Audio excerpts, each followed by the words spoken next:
उपासना समर्पण योग अध्याय 3 डे 196। विषय चल रहा था सूक्ष्म वातावरण का अनुकूलन सामूहिक उपासना के द्वारा। तो गुरुदेव इसमें क्या कह रहे थे कि इतनी आसुरी शक्तियां जो हावी हो रखी हैं आज कलयुग में, उसका कारण क्या है? देवता जो है, जो सूक्ष्म में हलचल क्रिएट करने की कैपेसिटी रखते थे, जो मनुष्य के रूप में यहाँ विचरण कर रहे हैं अभी, वो सो गए। तो अगर वही देवत्व, वही प्रबुद्ध वर्ग के लोग, वही महामानव, वही महाप्राण जितने हैं जो जागृत अवस्था में हैं, वो लोग अगर मिलकर एक साथ कुछ इस तरीके की शानदार तरीके की तपस्या करें जिससे सूक्ष्म में हलचल क्रिएट हो और ऐसा वातावरण बन जाए कि जो इस मार्ग में चलने के लिए प्रेरित नहीं है वो भी झक मार के आए। जैसे उस उदाहरण ले रहे थे ना, जब आंधी आती है तो जो पत्ते होते हैं छोटे वाले, वो भी उड़ते हुए नजर आते हैं, जो कि नीचे गिरे रहते हैं जमीन पर। झड़ के, जो पतझड़ में जब झड़ के गिर जाते हैं तो उनकी हैसियत क्या रहती है? वो नीचे जमीन में पड़े रहते हैं। लेकिन जब तूफान आता है, हवाएं चलती है, तो वो भी ऊपर ऊंचाइयों को छूते हुए। बिल्कुल यही हाल होता है जब माहौल बदल जाता है, वातावरण बदल जाता है। अब जैसे हम लोगों को लगा कि बहुत क्रांति जो हुई भारत में, जब अंग्रेज आए थे तो गांधी ने क्रांति करी, सुभाष चंद्र बोस, एक से बढ़कर एक महान क्रांतिकारी आए, महापुरुष आए और उन्होंने देश को आजाद करा दिया। तो ये तो हो गई ऊपर ऊपर की कथा। लेकिन इसके अंदर सूक्ष्म में किसने काम किया? तो अभी कुछ तो ज्ञात है। जैसे महर्षि अरविंदो का नाम लिया जाता है, उन्होंने पौंडीचेरी में जाके तपस्या की, क्योंकि पहले वो हार गए, थक गए कि यार ये लोग तो मान ही नहीं रहे, जा ही नहीं रहे, कैसे इन लोगों से निपटा जाए। तो बोला नहीं नहीं, बाहर हाथ पैर चलाने से काम नहीं करे चलेगा, सूक्ष्म में बैठो, तपस्या करो, ऐसी हलचल क्रिएट करो कि ऐसा परिस्थिति बना दे, प्रकृति स्वयं से ऐसी, देखो प्रकृति क्या है, मशीन है पूरी, इसमें हम जो इनपुट डालेंगे वो आउटपुट देगी। तो अब अपने, वो गुरुदेव कहते हैं ना, मनुष्य अपने भाग्य का निर्माता स्वयं है। तो अकेला मनुष्य मत समझना कि मैं अपने भाग्य की अकेले स्वयं की निर्माता हूँ। हम सब मिलके अपना भविष्य उज्जवल बना सकते हैं। गुरुदेव देखिए, जब भी किसी को शुभकामना देते तो क्या उज्जवल भविष्य की शुभकामना देते हैं। क्या हम सब मिल के साथ में कुछ ऐसा वातावरण क्रिएट करें? आज देखिए हम लोगों ने क्या दुर्गंध मचा दी है, कोरोना से लेके, महामारी से लेके, वातावरण की गर्मी, ठंडी, बरसात, सब जगह कहीं बाढ़ आ रही है, कहीं कुछ हो रखा है। क्या दुर्गति कर रखी है अपन ने, किसने बनाया है? अब हम भगवान को दोष दे, भगवान की प्रकृति है, उन्होंने, हमने बनाया है, हमारे हाथ में पावर थी। यही तो मुश्किल है, सबसे बड़ी मुश्किल यही है कि हमारे हाथ में पावर थी और अपने को यूज करने नहीं आई, और ऐसे देखो यूज कर दिया तो देखो कलेक्टिव इफेक्ट्स आ रहे हैं सारे। तो हम अपने भाग्य के निर्माता स्वयं हैं। अगर स्वयं तपस्वी एटीट्यूड रखें, साधनात्मक एटीट्यूड रखें, तो सूक्ष्म में परिवर्तन करके आगे आने वाले भविष्य को उज्जवल किया जा सकता है। इसी क्रम में गुरुदेव आगे कहते हैं कि यह व्यक्ति की आत्म ऊर्जा को विकसित करने और उसके द्वारा वातावरण को परिष्कृत करने का एक पक्ष हुआ। युग परिवर्तन के लिए इन प्रयत्नों में तत्परता पूर्वक संलग्न रहने की आवश्यकता रहेगी। युग सृजताओं को उस उपार्जन उत्पादन के लिए तत्परता पूर्वक प्रयत्नरत रहना होगा।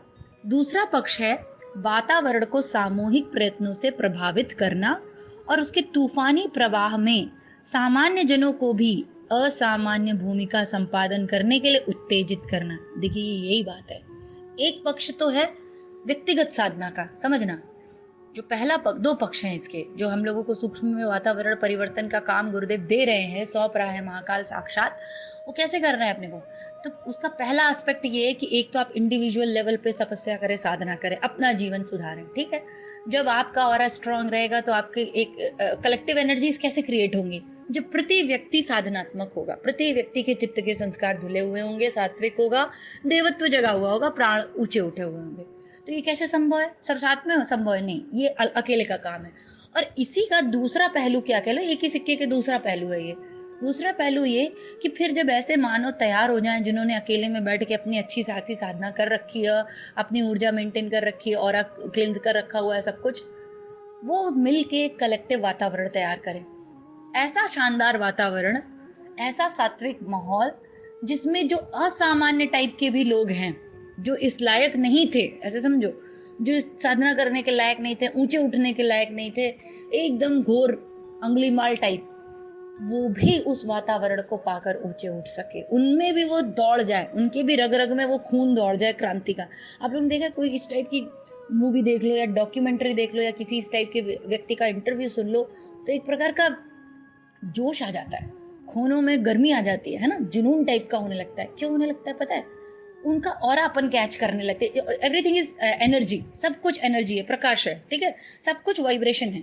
तो जब अपन इस टाइप की मूवीज, डॉक्यूमेंट्रीज, लोगों से मिलते हैं, उनके इंटरव्यूज वगैरह सुन लो, तो देखो थोड़ी देर के लिए कितना एकदम उत्साहित रहते हैं, वो क्रांतिकारी एटीट्यूड, वो देश के लिए मर मिटने वाली भावना। कोई ऐसे देशभक्ति वाली पैट्रियोटिक मूवी देख लो, तो उसके बाद क्या हो जाता है, वो टाटा फेस, उसके बाद गायब हो जाता है। गायब क्यों हो जाता है?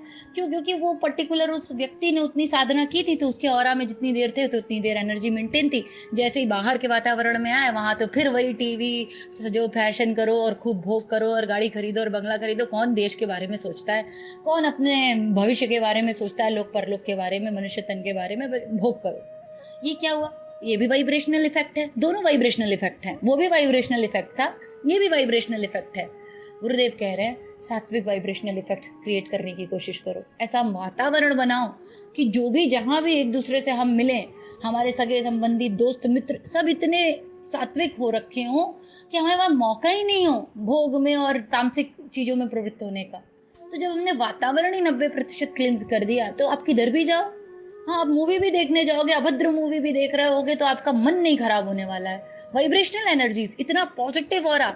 तो ये सारी चीजें लेकिन क्रिएट कैसे होंगी? जब हम लोग कलेक्टिव प्रेयर्स करेंगे। ये कलेक्टिव एनर्जी की गुरुदेव ने देखे हमेशा सामूहिक साधना को बहुत बल दिया है, बहुत बल दिया। कभी उन्होंने ये नहीं आके, एकांत की साधना का अपना महत्व निश्चित है। क्यों? क्योंकि जब हमें प्रिपरेशन करनी होती है एग्जाम की, तो अब ऐसा बोलो कि पूरे टाइम ग्रुप स्टडी करो, तो पूरे टाइम ग्रुप स्टडी नहीं होती है। पूरे टाइम आप ग्रुप स्टडी करेंगे तो कैसा होगा? डिस्टर्ब रहेंगे। आपको एकांत में भी पढ़ाई करनी है, घर से भी अपना थोड़ा सा पढ़ के जाना है, प्रिपरेशन करनी है, थोड़ा सा क्या, बहुत पढ़ना है। एकांत की ही एक्चुअली पढ़ाई होती है। और उसके बाद तो फिर ग्रुप में जाके हम लोग थोड़ा शॉर्टिंग करते हैं, एक दूसरे की एनर्जी कलेक्टिव एक्सचेंज करते हैं, लेते देते। यही गुरुदेव यहाँ एक सिक्के के दो पहलू का वर्णन करें। यह पक्ष सामूहिक प्रयत्नों से ही संपन्न हो सकता है। तो दूसरा वाला पक्ष तो सबका मिला जुला है। अकेले आप घर में बैठ के साधना कर सकते हो, उसमें आपको किसी की हेल्प की जरूरत नहीं है। लेकिन अगर आपको सूक्ष्म में वातावरण क्रिएट करना है, ऐसा माहौल बनाना है सात्विक, जहाँ चारों तरफ धर्म की चर्चा हो रही हो, गीता महापुराण पढ़े जा रहे हो, ऋषियों की चर्चा हो रही हो, सात्विक आहार की चर्चा हो रही हो, यज्ञ की चर्चा हो रही हो, ऐसे क्रांतिकारी बातें हो रही हो, तो उसके लिए तो लोग लगेंगे और सात्विक लोग लगेंगे। तो ये वातावरण गुरुदेव कह रहे हैं, इसमें तुम लोगों को ऊर्जा लगानी पड़ेगी, उन महाप्राणों को जो अकेले में बैठ के साधना कर रहे हैं, क्योंकि तपस्वी है, उनकी एनर्जी अच्छी रहेगी, वो अपने संकल्पों से ये काम कर सकते हैं। तो एकाकी व्यक्तिगत प्रयत्नों से तो कार्य सीमित क्षेत्र में, सीमित मात्रा में और सीमित समय तक के लिए ही संपन्न हो सकता है। व्यापक परिणाम में बड़े प्रयत्न चिरस्थायी उद्देश्य के लिए करने हों, तो उसके लिए ऐसे सामूहिक प्रयासों की आवश्यकता होगी जो आध्यात्मिकता की उमंगों में सूक्ष्म जगत को भर सकने में समर्थ हो सके। सही बात है, वही बात है। अकेले आप घर पे बैठ के साधना कर रहे हो तो you are good enough for yourself, है ना। आप बढ़िया से अपना शांत चित, स्थिर शरीर, कमर सीधी, दोनों हाथ गोदी में, बस गुरुदेव सब गाइडेड मेडिटेशन करा रहे हैं और आप आनंद में। अब आप वो आनंद के सागर में गोते लगा रहे हैं। पर क्या जीवन इतना ही है? जैसे ही बाहर निकलोगे वो सारे गोते गायब हो जाएंगे। क्यों? क्योंकि बाहर सारे असुर खड़े रहेंगे। तो कितनी देर तक आपको देवी देवता बने रहने देंगे? तो गुरुदेव बोल रहे हैं ये जो इंडिविजुअल चीज़ें हैं, इसकी जो इफेक्ट्स रहेंगे वो सीमित रहेंगे। तो ऐसा नहीं, लेकिन इसका अर्थ ये बिल्कुल नहीं कि आप वो करना छोड़ दें। क्यों? क्योंकि वही कलेक्टिव में चेंज होंगे। कलेक्टिव में आप किसको बदल के लेकर आओगे? वही जो इंडिविजुअल में बैठ के कर रहा है। लेकिन हाँ, इंडिविजुअल करते करते वहीं रुक जाना, व्यक्तिगत साधना करते करते और उसी में सिद्धि विद्धि करते करते बस वहीं स्टॉप हो जाना, ये गलत है। क्यों? क्योंकि वहाँ अगर आप स्टॉप हो गए और कलेक्टिव एनर्जीज को चेंज करने में आपका कोई योगदान नहीं रहा, तो मामला बनेगा नहीं, बात बनेगी नहीं। क्यों? क्योंकि हम सब अभिन्न अंग हैं। गुरुदेव ने कहा ना, आप हमारे अंग अवयव हैं। ये संपूर्ण सृष्टि जो है, एवरी डॉट्स आर कनेक्टेड। हम सब एक बूंद रक्त हैं। जब सारा एक साथ मिलेगा तब कमाल हो पाएगा। तो गुरुदेव ने यही कहा कि व्यापक परिणाम पाने के लिए हमको क्या करना पड़ेगा? आध्यात्मिकता की उमंग से सूक्ष्म जगत को भर सकने में समर्थ हों। ऐसे महामानवों को, ऐसे महाप्राणों को लाना पड़ेगा। प्राचीन काल में यह प्रयोजन सप्त ऋषियों की सुगठित मंडली द्वारा संपन्न होते थे। वाह, कितना आनंद आ रहा है सुनकर। इमेजिन करिए, हिमालय पर्वत है, सप्त ऋषि बैठे हैं, मीटिंग हो रही है, डिस्कशन कि अब कैसे वातावरण को सात्विक करना है, अब कैसे करुणा, दया, प्रेम का विस्तार करना है, कौन से किस प्रकार के महामानवों की रचना करनी। सप्तऋषियों ने की है ना। गुरुदेव बताते हैं कि ऋषि भगवान से भी बड़े होते हैं, ऋषि भगवान से भी बड़े होते हैं, ऋषि भगवान बनाते हैं, ऋषि वो होते हैं जो भगवान बनाते हैं। ये यहाँ तक का है गुरुदेव। तो मतलब इमेजिन करके सोचिए कि महाकाल बैठे हैं हिमालय पे, ऋषि बैठे हैं, चर्चा चल रही है, what is the next move, आगे काम कैसे करना है, मैनेज कैसे करना है। तो गुरुदेव यही बोल रहे हैं कि पहले क्या होता था, सप्त ऋषि लोग सुगठित मंडली बनाते थे और उसके द्वारा ये कार्य संपन्न करते थे, वातावरण परिष्कार करने की, सूक्ष्म में हलचल क्रिएट करने की। उनके शरीर तो अलग अलग थे पर रहते साथ साथ थे। जो सोचते थे, जो योजना बनाते थे और जो करते थे उसमें सघन एकता भी रहती थी। वैसे ही जैसे कि सप्त धातुओं के सम्मिलित से काय कलेवर का ढांचा खड़ा होता है और गतिशील रहता है। अभी वे आकाश में एक साथ एक मंडली रूप में चमकते और कदम से कदम मिलाकर साथ साथ चलते हैं। हाँ, आप लोग हम सभी ने आकाश में सप्तऋषि तारामंडल देखे हैं ना, कितने सुंदर लगते हैं और साथ एक साथ रहते हैं हमेशा। कभी आपको नज़र नहीं आएगा कि वो बिखर गए या इधर एक गायब हो गया। आज साथ तो कब से चला आ रहा है, सोचो पुरातन तो कब से चला रहा है वो, एज इट इज़ बना हुआ है। तो कितना दिव्य लग रहा है सुनने में कि भले उनके शरीर अलग अलग हुआ करते थे पर मन विचार ये क्या था, संकल्प, एक संकल्प। गायत्री महामंत्र जो गुरुदेव ने सबको जपने के लिए दिया ना, ये कोई साधारण बात नहीं है।